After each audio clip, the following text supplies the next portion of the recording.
호주의 16세 미만 SNS 전면 금지 실험, 보호인가 통제인가. 세계 최초로 한 나라가 청소년의 SNS 사용을 전면적으로 금지했습니다. 16세 미만 청소년은 유튜브도 인스타그램도 틱톡도 페이스북도 더 이상 사용할 수 없습니다. 이 결정을 내린 나라는 호주입니다. 이 정책은 단순한 법 하나가 아니라 지금 이 시대가 청소년과 기술을 어떻게 바라보는지를 묻는 아주 거대한 사회적 질문입니다. 호주는 지금 우리에게 묻고 있습니다. 청소년의 SNS 사용은 개인의 자유로 남겨야 할 문제일까요? 아니면 국가가 개입해야 할 만큼 위험한 영역일까요? 호주 정부는 이 질문에 아주 분명한 입장을 취했습니다. 청소년의 정신 건강과 안전은 플랫폼의 자유보다 우선한다. 이번 법의 핵심은 명확합니다. 오는 12월 10일부터 호주는 주요 소셜미디어 플랫폼에 대해 16세 미만 청소년의 이용을 사실상 전면 금지합니다. 중요한 점은 청소년이나 부모를 처벌하지 않는다는 것입니다. 대신 플랫폼 기업에게 모든 책임을 묻습니다.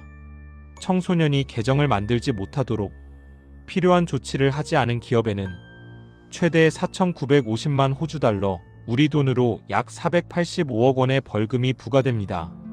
이처럼 강력한 규제는 어느 날 갑자기 등장한 것이 아닙니다. 그 출발점에는 한 소년의 죽음이 있었습니다. 브리즈번에 살던 14살 소년 올리 휴즈. 그는 SNS에서 많은 시간을 보내며 자기 혐오와 거식증, 그리고 반복되는 온라인 괴롭힘에 시달렸습니다. 결국 그는 스스로 목숨을 끊었습니다. 이 사건은 호주 사회에 깊은 상처를 남겼습니다. 올리 휴즈의 어머니와 가족은 이 비극을 개인의 불행으로 남기지 않겠다고 나섰습니다. 그들은 미성년자 소셜미디어 이용 반대 운동을 시작했고, 정치권과 언론, 시민사회가 이 문제를 본격적으로 논의하기 시작했습니다. 이후 발표된 조사 결과는 논쟁을 더 키웠습니다. 13세에서 15세 청소년의 절반 이상이 온라인 괴롭힘을 경험했다는 수치가 공식적으로 확인된 것입니다. 여기서 첫 번째 쟁점이 등장합니다. 국가는 어디까지 개입해야 하는가? 호주 정부의 입장은 명백히 보호론적 관점에 서 있습니다. SNS가 청소년의 정신 건강에 미치는 영향이 이미 개인이나 가정의 관리 범위를 넘어 공중보건위기 수준에 이르렀다고 본 것입니다. 따라서 강력한 국가 개입은 선택이 아니라 필수라는 판단입니다. 반면 자유론적 관점도 존재합니다.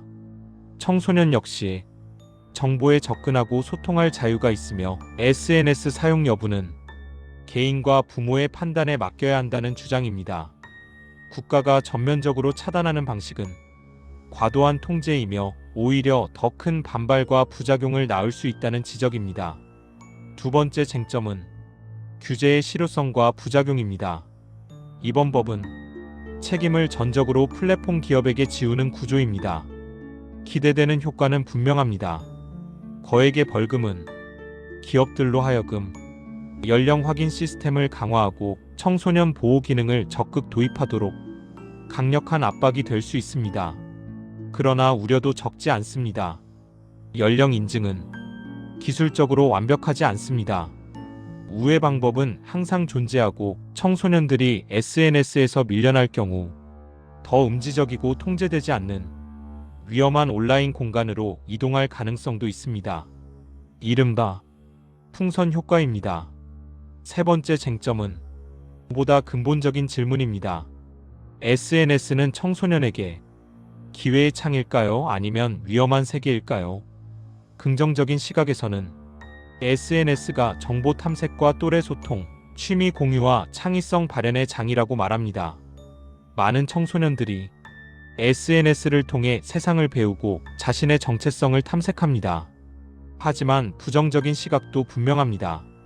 뇌 발달이 완전히 이루어지지 않은 청소년에게 중독성을 극대화한 알고리즘, 비교와 평가를 부추기는 구조, 무분별한 콘텐츠 노출은 감당하기 어려운 독이 될 수 있다는 주장입니다. 특히 상업화된 플랫폼 구조는 청소년 보호보다 체류 시간과 광고 수익에 초점이 맞춰져 있습니다. 그렇다면 우리는 이 질문에 어떻게 답해야 할까요? SNS는 아이들에게 기회의 창일까요? 아니면 아직 감당하기에는 너무 이른 세계일까요? 저는 이 질문에 대해 SNS를 관리와 감독이 필요한 양날의 검이라고 생각합니다. SNS는 분명 기회의 창이 될 수 있습니다. 정보에 접근하고 사람들과 연결되고 자신을 표현할 수 있는 가능성은 이전 세대가 경험하지 못한 것입니다.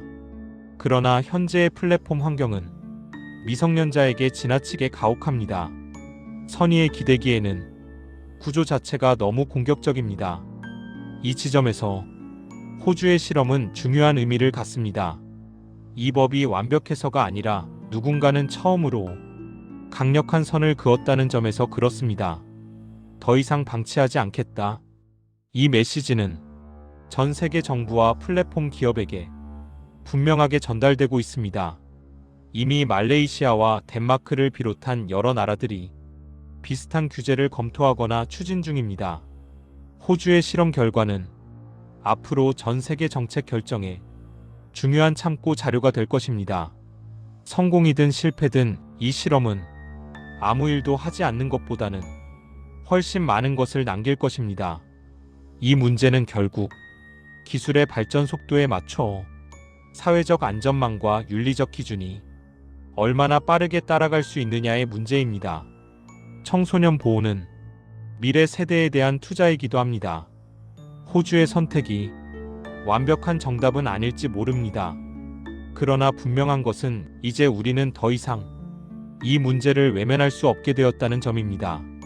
청소년과 SNS, 자유와 보호, 기술과 책임. 이 질문은 지금 이 순간에도 우리 모두에게 던져지고 있습니다.